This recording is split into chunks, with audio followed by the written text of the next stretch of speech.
yung paglalahad, yung video recording ni Saldico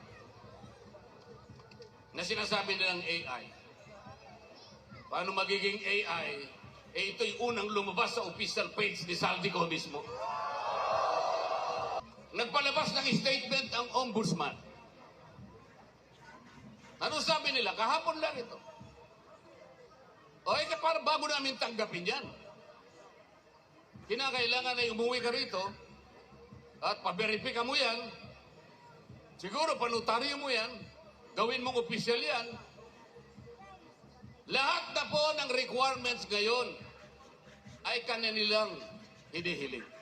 Paano natin may papalitaw ang transparency at magkaroon ng accountability sa ating bansa kung ang namumuno sa Ombudsman Office na dating Secretary ng Department of Justice at ang kanyang Prosecutor General, sila ang unang taga-usig, sila ang unang dapat magsampa ng naukol na kaso para sa ganun mapanagot natin ang nagkasala.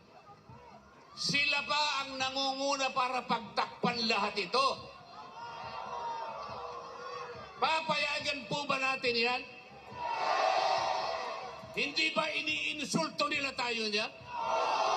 Papayag ba kayong mainsulto? Mangungutang tayo para kulimbatin. Mangungutang ka, hindi para sa ikalalaki, ikasisigla ng ekonomiya. Ang utang ay nanakawin pa.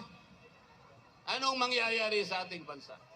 Mga kababayan, pati pala itong ginagawa natin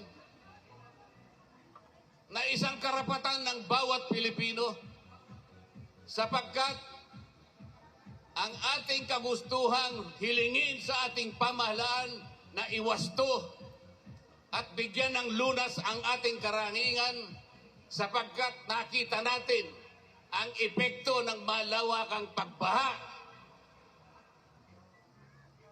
Ito po ay protektado ng saligang batas. Kaya kailangan po nating bantayan.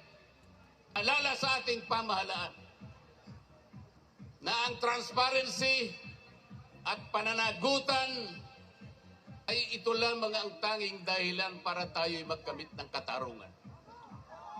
At ang katarungan ito ay siyang magdadala ng biyaya ng demokrasya na ating pagsasaluhan bilang isang bansa.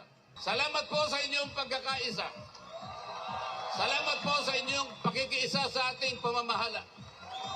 Mabuhay po tayong lahat. Maraming salamat po.